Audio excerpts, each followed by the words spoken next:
Oi, gente! Hoje nós vamos continuar falando sobre o despertar da igreja. Então, nós vimos que nós precisamos do arrependimento, que o reino do céu ele não é compatível com a velha natureza, por isso que nós precisamos nos arrepender e nós precisamos do Espírito Santo para isso acontecer, para nós podermos mudar o nosso caminho, o nosso estilo de vida e ter uma metanoia.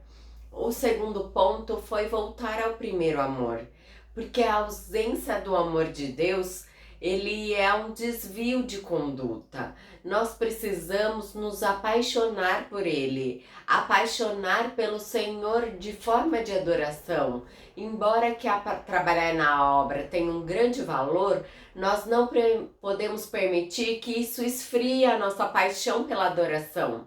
E nós precisamos ser apaixonados pela a oração. Um avivamento ali não acontece ainda pela manifestação do sobrenatural, mas sim precisa de um secreto com Deus, um tempo com Ele. E a paixão pela palavra é saber e meditar na palavra todos os dias. O terceiro ponto desse despertar da igreja é o derramar do Espírito Santo. Em Lucas capítulo 24, versículo 49, a palavra de Deus diz: Eu lhes vinho a promessa de meu Pai, mas fiquem na cidade até serem revestidos de poder do alto. Jesus ele estava dizendo para os discípulos: esperem na cidade até serem revestidos de poder do alto.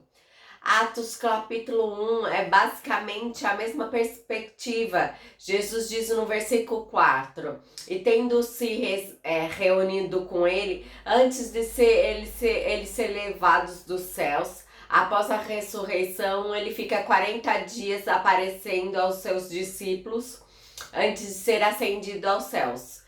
Tendo se reunido com eles, ordenou que não partisse de Jerusalém, mas esperasse a promessa do Pai. Versículo 8: mas receberei poder quando vier sobre vós o Espírito Santo, e sereis a minha testemunha, quanto em Jerusalém, Judéias e Samaria, até os confins da terra. Quando a igreja passa por esse processo de arrependimento e volta ao primeiro amor, o próximo passo sempre é o derramar poderoso do Espírito Santo. Por que isso é tão importante? Porque Jesus delegou uma missão impossível. Qual é essa missão impossível? Ide por todo mundo e pregai o evangelho a toda criatura. Quem crê e for batizado será salvo. Em Marcos capítulo 16, os sinais acompanharão aos que creem. Então você foi chamado para realizar uma missão impossível. Você não consegue sozinho. Você precisa do Espírito Santo. É por isso que Jesus falou: convém que eu vá, para que o Consolador venha sobre vós.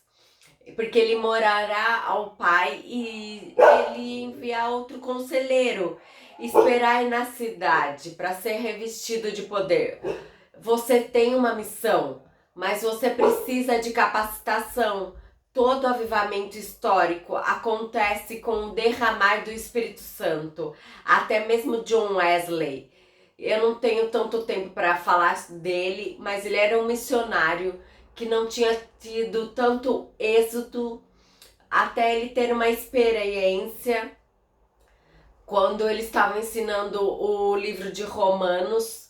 Aí ele sentiu o coração estranhamente aquecido e entre em chamas, e todo o ministério, aquele que a gente conhece como primeiro despertar. Quando em Azusa, William Seymour começa a clamar pela vida do Espírito Santo para que eles orassem em línguas.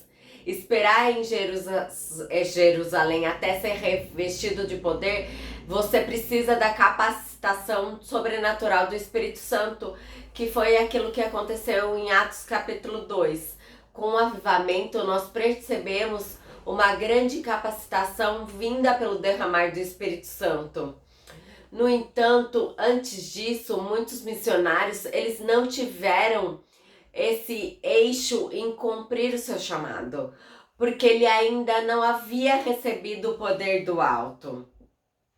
Então nós precisamos urgentemente da capacitação do Espírito Santo para nós podermos ter executar essa missão que foi colocada em nossas mãos. Eles estavam todos reunidos quando um vento impetuoso vem sobre eles. E todos começaram a orar em outras línguas conforme o Espírito os capacitavam. Nós precisamos dessa capacitação do Espírito Santo para a gente cumprir a grande comissão. Existem vários relatos em temporadas de avivamento de coisas que aconteceram, como por exemplo, Frank, ele era um intercessor da rua Azusa. Ele relata uma das reuniões dizendo que a atmosfera do céu estavam ali, que pessoas estavam tremendo do poder de Deus e de repente o Espírito Santo caía sobre toda a congregação. Deus mesmo fazia os apelos e aí eles caíam como se fossem mortos ou eles corriam ao altar em massas. A cena muitas vezes parecia uma floresta cheia de árvores caídas. John Wesley, num relato, ele disse que em 25 de abril de 1979, imediatamente uma depois da outra caíam no chão e como atingidas por um raio.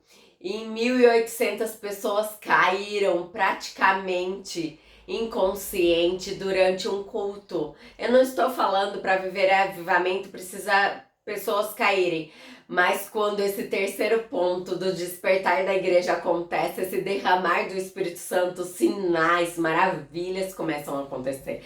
Pessoas caindo debaixo do poder de Deus, curas, sinais, profético começa a fluir, os dons são resgatados.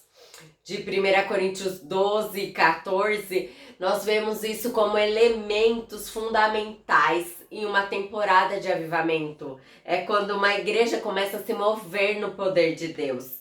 E ser cheio do Espírito Santo não é um evento, é um estilo de vida. E tendo eles orado, foi abalado o lugar que eles estavam reunidos e todos foram cheios por Espírito Santo e anunciaram a palavra de Deus com ousadia. Todos foram cheios. Opa, eles não foram cheios em Atos 2? Sim. E por que eles estão sendo cheios em Atos 4? Porque ser cheio do Espírito Santo é um estilo de vida, não é só uma vez. Eles entendiam que não poderia ser feito através só de Atos 2. Eles ser cheio do Espírito Santo era a vida deles, era o estilo de vida. Paulo escreve, não se embriagueis com um vinho, mas seja cheio do Espírito Santo. Nós precisamos abraçar essa temporada como um estilo de vida, de manutenção, de proteção ao nosso primeiro amor, num coração queimando por Jesus e na dependência do Espírito Santo. Nós precisamos nos saciar no nosso coração com a presença de Deus, em Efésios 5, 18. Portanto, o despertar da igreja é um processo que não ocorre de um dia para o outro. Ele é muito importante para nós passarmos no processo de arrependimento, nós termos o nosso amor pela intimidade com Deus, eles ser restaurados e cultivados, buscar esse estilo de vida com o Espírito Santo, de forma que nós seremos fortalecidos com o poder que vem do alto, para realizar obras além daquelas que nós podemos pedir ou imaginar, que dizem em Efésios 3, 20.